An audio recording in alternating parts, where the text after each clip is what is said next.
오늘 말씀이 목자 되시는 예수님 이렇게 생각을 했다가 맞아 목자 되시는 예수님이신데 좀 더 어떻게 더 우리를 도우시고 내게 생명을 주시는 우리 예수님을 어떻게 하면 좀 더 표현할 수 있을까 생각을 하다 언제나 어디서나 언제나 어느 때나 함께 하시는 예수님 이렇게 정했습니다. 언제든지 어느 때든지 어떤 상황 가운데서든지 주님은 함께 하십니다. 할렐루야. 목자가 그렇더라고요. 목자는 언제 어느 때든지 이 양과 함께 하거든요. 우리 주님이 언제든지 어느 때든지 함께 하셔요. 함께 하시고 우리를 사랑하시고 우리를 살리시고 위기에서 건지시고 도우시는 목자 되시는 우리 예수님의 은혜를 이 시간 체험할 수 있기를 바랍니다. 제가 이렇게 보니까 이 스님으로 계시다가 목사 되신 분들이 여러 명 계세요. 뭐 서재생 목사님도 있고 최봉영 목사님도 있고 뭐 많이 계십니다. 제가 이렇게 저렇게 그분들 말씀 들은 것만 해도 한 5분 정도는 되는 것 같아요. 근데 그분들이 이 처음에 스님이 될 때는요 여러 가지 사연이 있더라고요. 저도 이제 그런 분들에게 들어서 아는 거지만은 이 절간에 가면은 어린아이들 이 동자승 있지 않습니까? 이 동자승 같은 경우에는 어떻게 스님이 되는가 하면은 하다못해 무속인이든지 이 돌아다니는 이 중들이 어느 집에 가서 이 집에 애군이 임했습니다. 무슨 불길한 얘기를 한다는 거예요. 그러면서 이 아이를 이 절간에 바치면 그 애군이 물러갑니다. 이런 말을 듣고 나서 그 어린아이들을요 그냥 이유 없이 동자승으로 바치는 경우도 많다고 그래요. 이게 얼마나 불쌍한 것입니까? 그래서 이 아이들은 뭣도 모르고 머리를 깎고 이제 이 절간에 들어오는 거지요. 그런 경우도 있고 어떤 사람은 불심이 특별해서 내 자식 중에 누구 하나는 스님으로 이렇게 두게 하겠다. 이렇게 해가지고 그 아들 중에 그 몇 명 중에 한 사람이 스님이 된 경우도 있고 또 우리가 세상에서 화가 나고 속상하고 이럴 때 있으면 머리 깎고 속세나 떠나야 되겠다 이런 말이 있지 않습니까? 그렇듯이 그런 세상에서 상처를 받고 또 스님이 되신 분들도 있고 그런데 그분들이 보니까 나중에 보니까 목사님이 또 되시는 거예요. 목사님이 하나님이 그를 불러내시는 것입니다. 이런 것을 보면서 그 어떤 환경 가운데서 이 스님의 길을 걸었는데 그들이 목사가 되었다는 것, 이것은 하나님의 전적인 은혜가 아니겠습니까? 하나님께서 그를 구원해 내시는 거예요. 어디에 있을지라도 그를 건져내시고 하나님께서 내가 너를 사랑한다, 내가 너를 건지리라, 내가 너를 구원하겠다는 하나님의 뜻이 있으면 언제 어느 때 어느 그 상황을 막론하고 하나님은요 그를 건져내시더라는 것입니다. 하나님은 이와 같이 우리와 함께 하시는 거예요. 그런데 우리는 이 중도 되지 않았고 이 처음부터 예수를 믿는다는 것이 너무나도 감사합니다. 하긴 저도 옛날에 절간에 많이 갔습니다. 우리 어머니 따라서 절에 갔었고 우리 위할머니가 손바닥 위에다가 쌀을 넣고 이렇게 손바닥 점을 치고 우리 위할머니가 그러셨었어요. 우리 위할머니 점 치러 가실 때 자전거도 태워다 드렸고 1년에 한 2-3번은 절에 가서 밥을 먹었었습니다. 절간에 이 절도 아니죠. 이 법당에 가면은 큰 이 장두칼이라고 있어요. 이 장두칼이라고 칼에 노랗게 이 금맥기 되어 있는 칼에다가 이 나무로 이렇게 손잡이가 딱 되어 있는 이 칼에다가 최상처 이렇게 써놓고 제가 막 그랬었습니다. 우리 부모님들이 그랬어요. 그런데 하나님은 그러고 보니까 저도 이렇게 부르셔가지고 또 목사가 되었거든요. 제가 처음에 목사가 될 때는요, 이 교회 나갈 때는요, 저는 제사를 지내야 되기 때문에 절대로 교회는 안 나간다 이렇게 했었습니다. 우리 아이들은 교회 나가도 돼. 우리 아이까지는. 그러나 나는 안 돼. 왜냐하면 1년에 9번 제사를 지내야 되기 때문에 그렇습니다. 설 때 명절 때까지 포함해서 9번 제사를 지내야 되는 거예요. 그런데 하나님께서는 저도 불러주셨어요. 너무나도 감사해요. 제가 왜 이 말씀을 드리느냐면 언제 어느 때든지 하나님께서 구원하시기로 이미 작정하셨고 많은 계획을 가지셨다 이것입니다. 구원하시기로 특별히 구원의 그런 폭넓게는 작정이고 이 구원에 관해서는 이제 예정인데 하나님이 그렇게 선택하셨다는 것 자체가 우리에게 놀라운 축복이 아닐 수가 없는 것입니다. 할렐루야. 예, 사람들이 이 아름다운 세상을 살면서 이것이 하나님이 지으신 세상을 모르고 살잖아요. 그러나 우리는 하나님이 지으신 세상을 알고 있어요.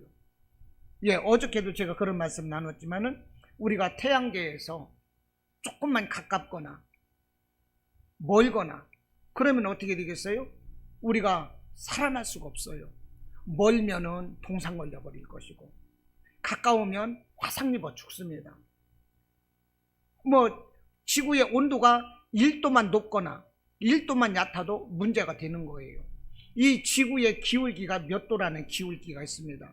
이 기울기가 0.1도 정도만 어그러져도요, 이 지구는 존재할 수가 없는 거예요. 그런데 이 공전과 자전이라는 이 천체의 이런 변화 속에서 우리 하나님께서 정말로 오묘하게 우리를 이끌어 가시는 하나님의 작품인 것입니다. 이 안에서 우리는 구원받은 자가 되었고요.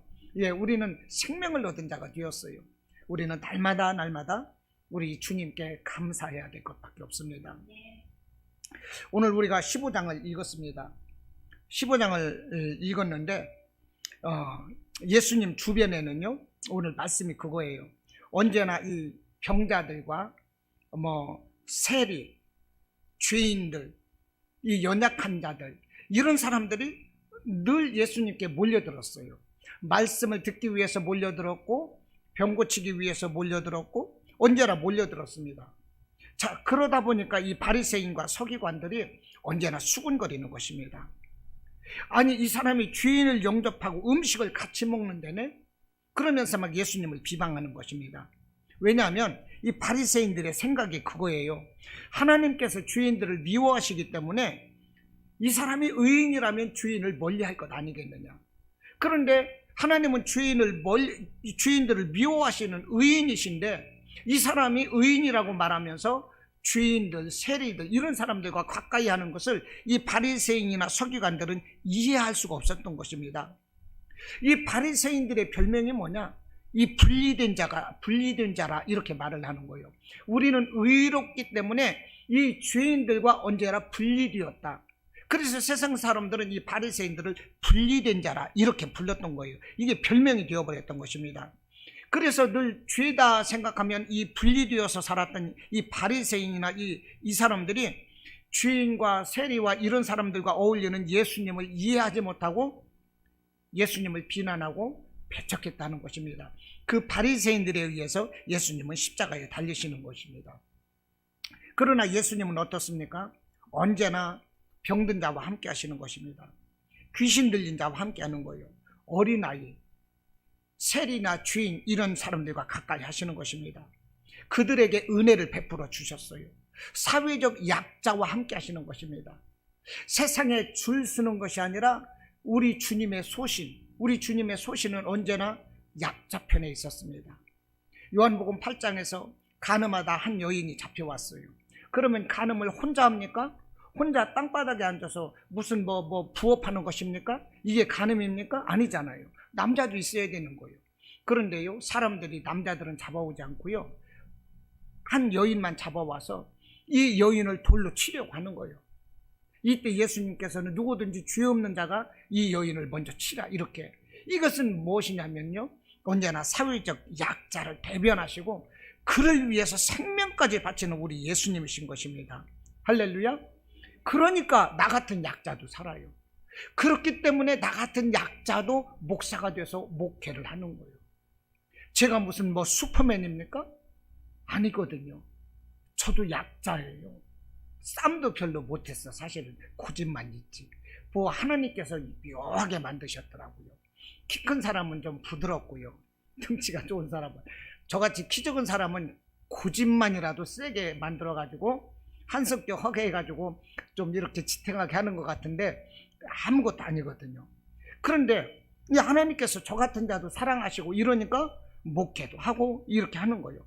아무튼 하나님은 이렇게 연약한 자를 돌보신다는 것입니다. 누가복음에서 보면 연약한 과부가 와서 자기의 억울함을 풀어달라고. 그런데 그 재판관이 하나님을 알지도 못하고 그런데도요, 그 매일 와서 강청하는 그 억울한 그 과부의 억울함을 풀어주거든요.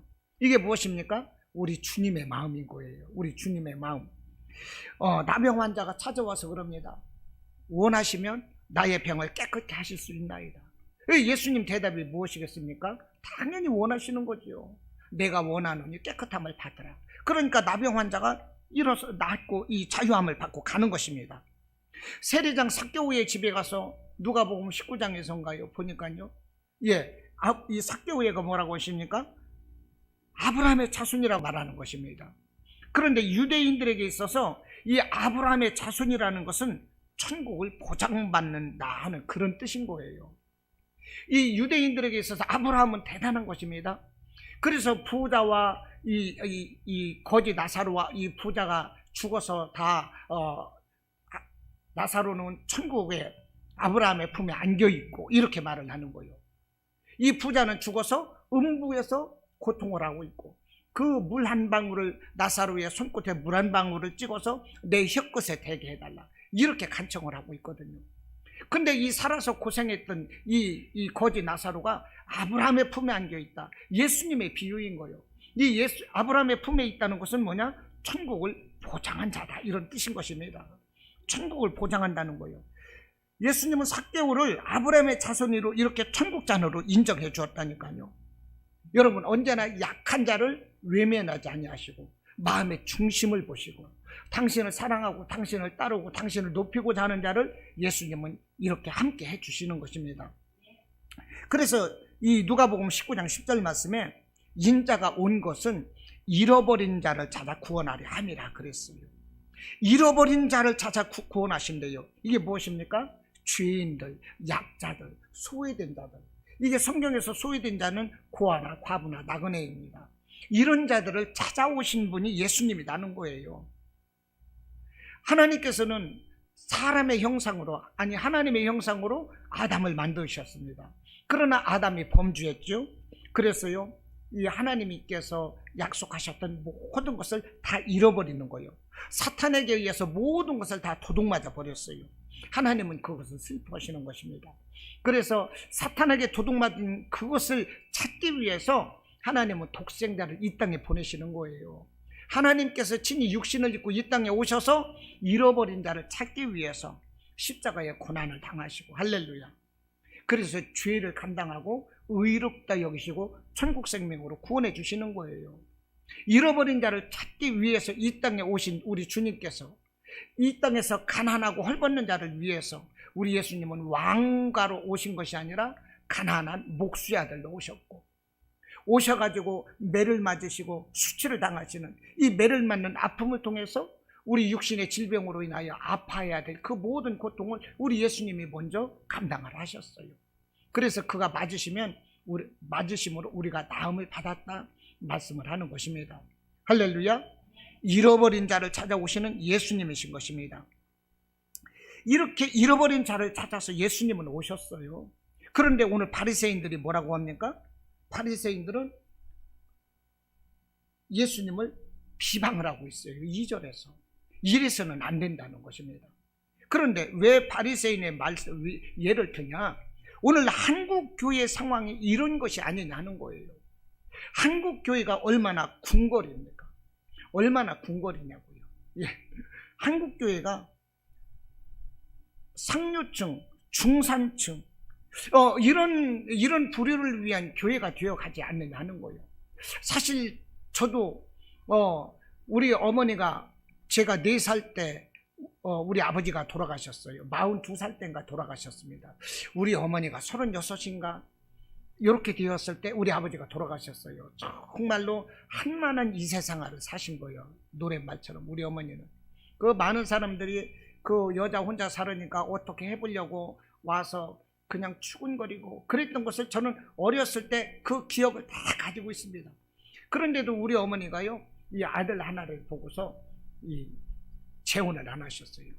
제 여동생이 제보다 3살 먹은 여동생인데 제 여동생하고 저하고 어머니하고 자랐습니다. 늘. 그런데요, 그러다 보니까 저를 가르치려고 저도 사실은 뭐 옛날에 고등학교까지밖에 못 나왔었는데 우리 어머니가 저를 가르치시겠다고 우리 누나들은요 초등학교밖에 안 가르치셨어요. 초등학교밖에. 우리 작은 누나 같은 것은 나이가 58년 개띠인데 나 중학교 보내달라고요. 그 옛날에는 이 아스팔트도 아니고 1시간 내지 2시간마다 버스가 한 대씩 오는 그 비포장 도로, 거기에서 막 둥글면서 울면서 나 중학교 보내달라고 그렇게 떼를 쓰고 우는데도 우리 어머니가 안 보내주셨대요. 그러면서 다 그냥 돈 벌러 내보내는 거예요. 그러면서 이 아들 하나만 키우시겠다고 그러셨다니까요. 그러다 보니까 우리 누나들도 보면요 때로는 딱해요. 많이 못 배워가지고 그래도 다 우리 큰 누나 같은 경우에는 화진 화장품 상무까지 하고요. 대단했던 거죠. 이 시골 충남 부여에서 이 부녀회장 교육위원이었습니다. 이 화진 화장품 상무 지점장. 수완이 너무나도 좋아요.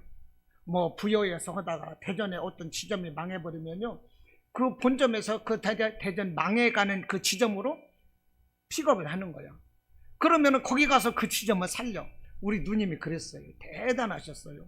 우리 누나들은요 다 학식이 그래도 좀 깼어요. 그런데 이 교회를 보니까 이 많이 배우지 못한 사람들은요 부끄러워서 교회를 못 가는 거예요. 사실은요 교회가 고학력자가 되었습니다. 우리나라는 다 뭐 문맹인이 없으니까요. 그렇지만 교회는 고학력자가 되었고 상류층이 되었고 중상층이 되었다는 것입니다. 교회에서 하고 있는 많은 프로그램들이 이 세련되고 이 지적인 계층들을 위해서 이런 프로그램들이 운영되고 있어요. 제가 이 더운 것 같아서 이걸 켜놨는데 온도 조절해서 꺼놓으셔도 됩니다. 추우면. 오늘날 한국 교회가 이렇게 되고 있다는 것입니다.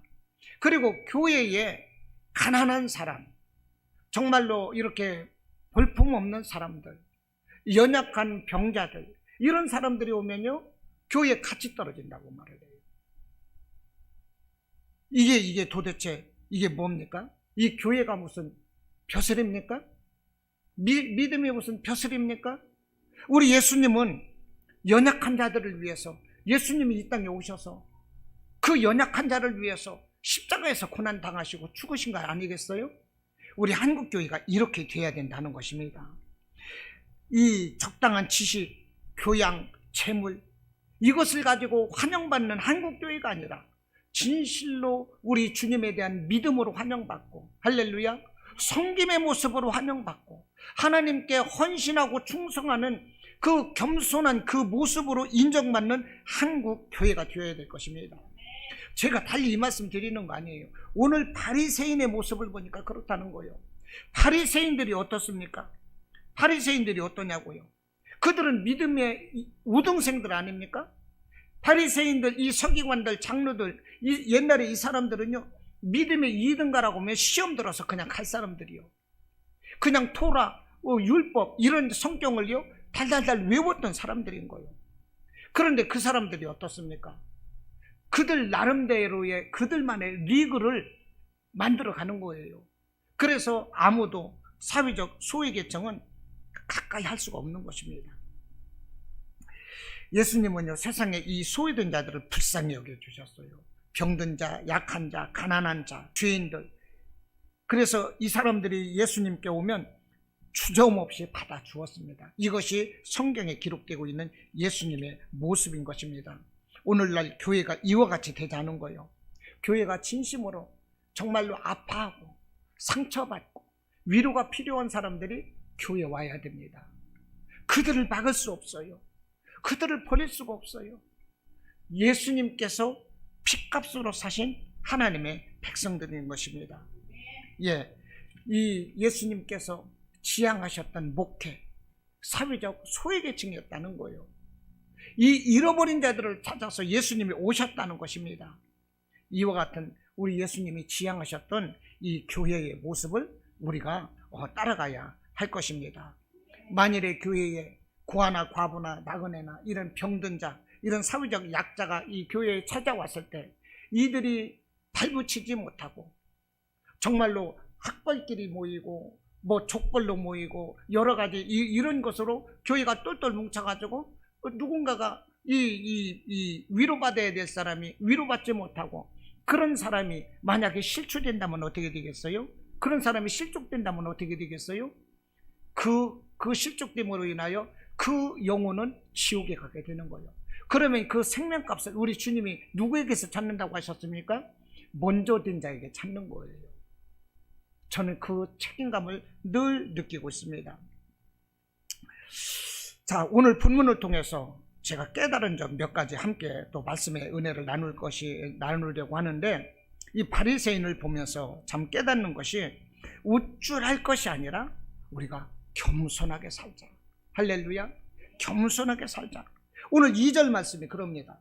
바리새인과 서기관들이 수군거려 이르되 이 사람이 주인을 영접하고 음식을 같이 먹는다 하더라 그랬어요. 이 바리새인과 서기관들은요, 예수님의 이 공생의 기간 동안에 예수님을 지속적으로 불평하고 비난만 하고, 그러다가 예수님이 주시는 은혜를 한 번도 받지 못했어요. 예수님의 은혜를 수용하지 못하고 다 놓쳐버렸어요. 그러다가 예수님을 십자가에 못 박았다는 거예요. 그렇게 믿음으로 우등생들이었던 그들이, 그러나 그 지식, 정말로 나는 우리 조상 때부터 나는 믿음의 사람이고 나는 이런 사람이야, 그 지식이 교만함으로 인해서 예수님을 욕보이고 죽였다는 것입니다. 여러분, 오늘날 교회 문제가 바로 거기에 있다는 거예요. 조금 보면은요, 처음에는 다들 겸손해요. 은혜 받았다고 그러고 나도 겸손해야지 그럽니다.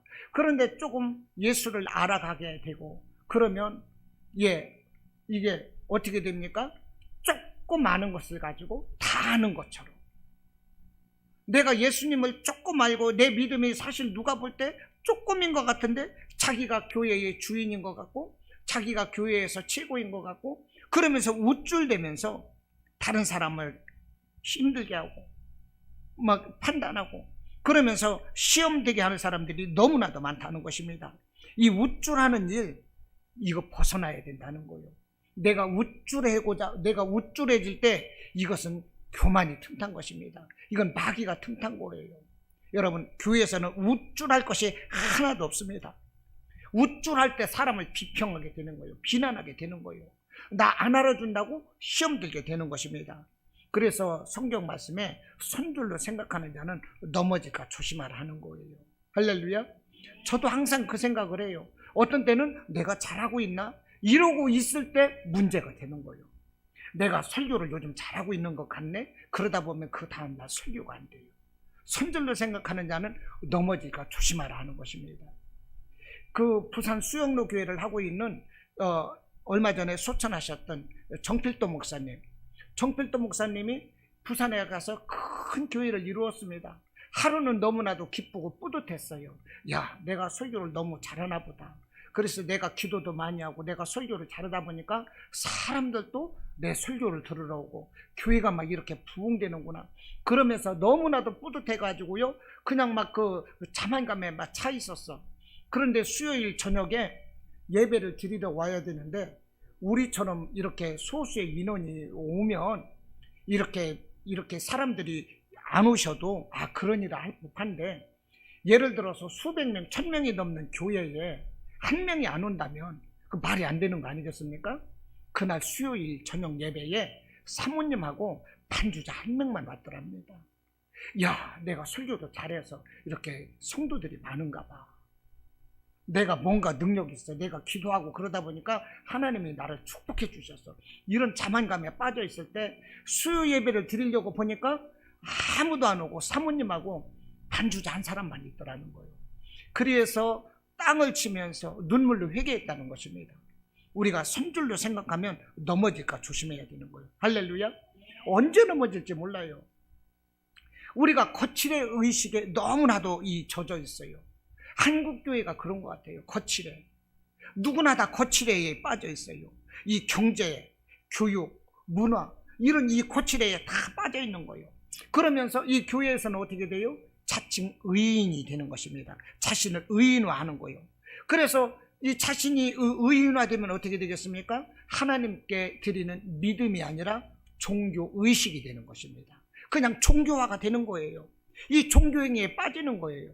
그러면 그 예배를 하나님이 받으시겠습니까? 아까 그러셨죠. 왜 믿는 사람이 지옥 가냐고. 지옥 갈 수밖에 없어요. 이게 지금 타이머를 재고 있는데 이 껍데기만 있고 이 안에 이 배터리가 없고 부품이 없다면 돌아가질 않는 거거든요.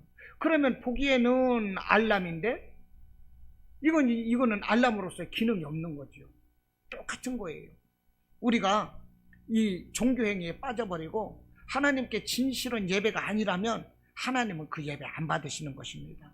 할렐루야. 그 응답될 수가 없는 것입니다. 그런 사람을 보고 뭐라고 합니까? 무늬만 신앙인이라고 하는 거예요. 성경에서는요 회칠한 무덤이라고 그럽니다. 이스라엘의 무덤은요 평토장을 나고 회를 칠해가지고요 겉에서 보면 깨끗해요.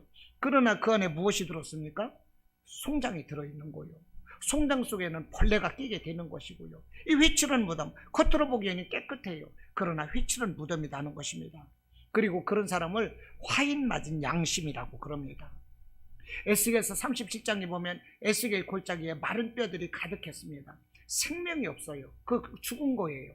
여러분, 우리가 종교행위에 빠져버리면 마른 뼈다귀와 같은 것입니다. 생명이 없는 거예요. 할렐루야.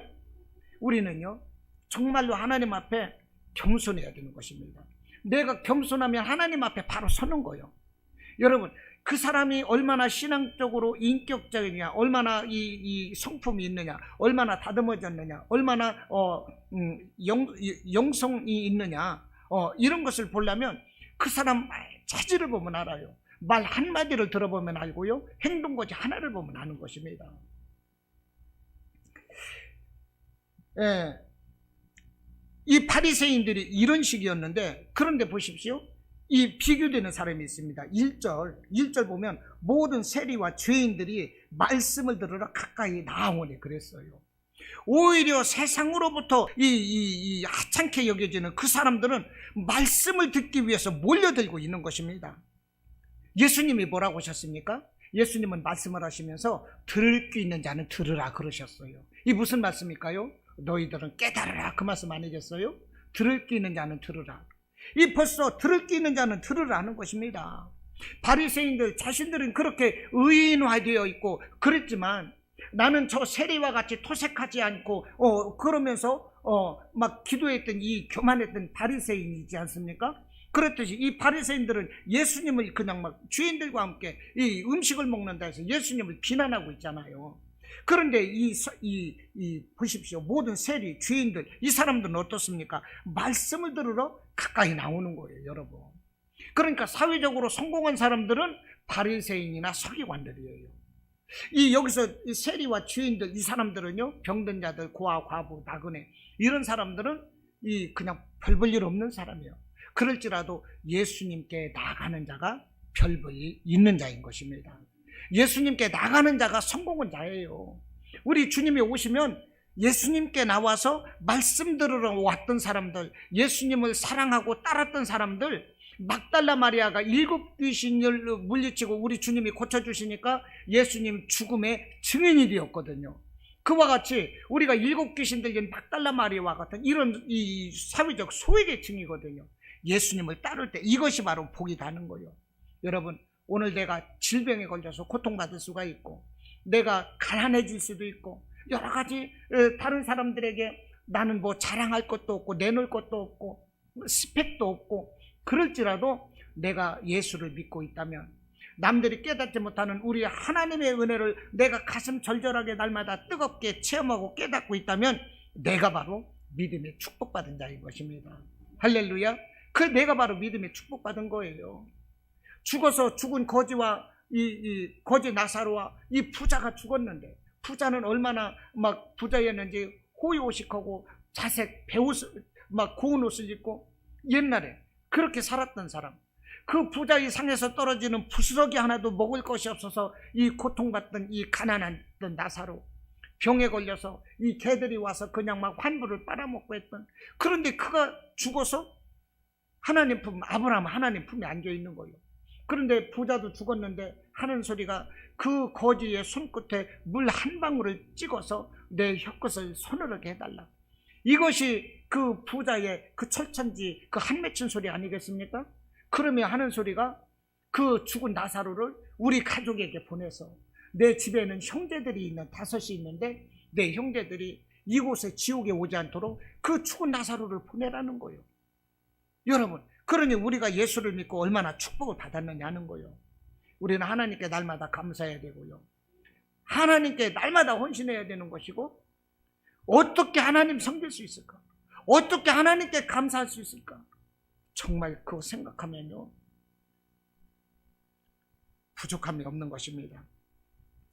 자, 오늘 이렇게 이제 이 교만에서 예수님을 대적했던 이 바리새인들에게 예수님이 하시는 말씀이 이제 이 비유인데, 잃은 양 한 마리를 찾는 비유, 그리고 10드라카마가 있는데 1드라카마를 잃었을 때 그것을 찾는 비유, 또 그 탕자의 비유라고 말씀을 하는 그 아들 하나를 잃었는데 그 아들 하나를 다시 찾았을 때, 이런 것을 비유로 들어서 하나님께서 영혼을 얼마나 사랑하시는지 그것을 오늘 15장에서 16장에서 계속적으로 말씀을 합니다.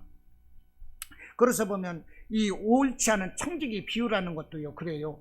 한 청지기가 있었는데 이 옳지 않게 살았어. 그래서 주인으로부터 쫓겨났어. 그런데 그 청지기가 하는 얘기가, 내가 쫓겨났는데 나이는 먹고 어디 가서 할 것도 없고 사람들에게 인정도 못 받고 이제 어떡하나, 사람들이, 나는 주인한테도 쫓겨났고 사람들도 나를 인정하지 않을 것인데 내가 이제 살 길이 없구나. 그러다 생각해낸 것이, 우리 주인은 부자인데 우리 주인한테 와서 많은 빚지고 했던 이런 사람들이 있거든요.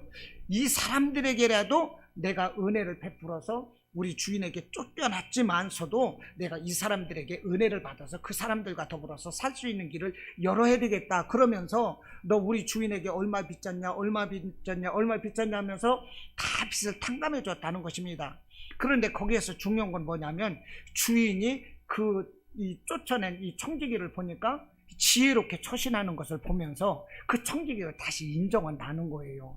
우리가 하나님 앞에 온전치 못하고 하나님 앞에 정말 세상 말로 그냥 콱 찢겨서 너는 지옥 자식이야 그랬을지라도 우리가 회개하고 하나님께로 돌이키면 하나님은 얼마나 기뻐하시겠느냐, 그것을 이제 옳지 않은 청지기 비유로 말씀을 하고 있는 것입니다. 네, 이게 이 사람들이 많은 의문을 품기 때문에 제가 말씀을 드렸어요. 이 부자와 이 거지도 지금 말씀드렸죠. 이 거지, 하나님 아브라함의 품에 안겨 있잖아요. 하나님께서 얼마나 기뻐하시느냐 이것입니다.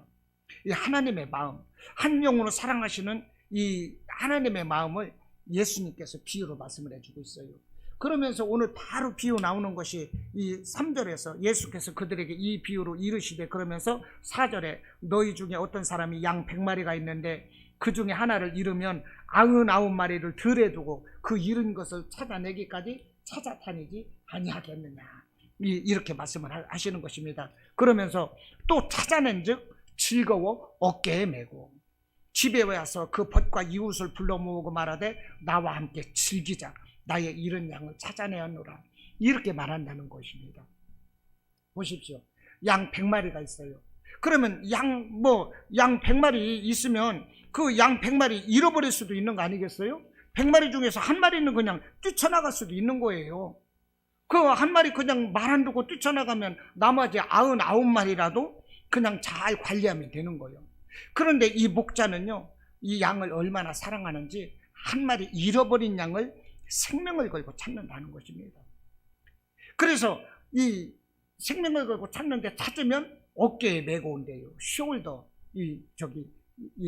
하듯이 어깨에 이 앞다리를 갖다가 탁 메고서 걸쳐 메고 앞다리를 잡고서 이렇게 온다는 거예요. 이게 뭡니까? 어린아이들이 자식이 이쁘면은 어깨에 이 무등 태우잖아요. 예. 이게 얼마나 사랑스러우면 이런 양 한 마리를 이 어깨에 메고 와서 잔치를 베풀자고 한다는 거예요.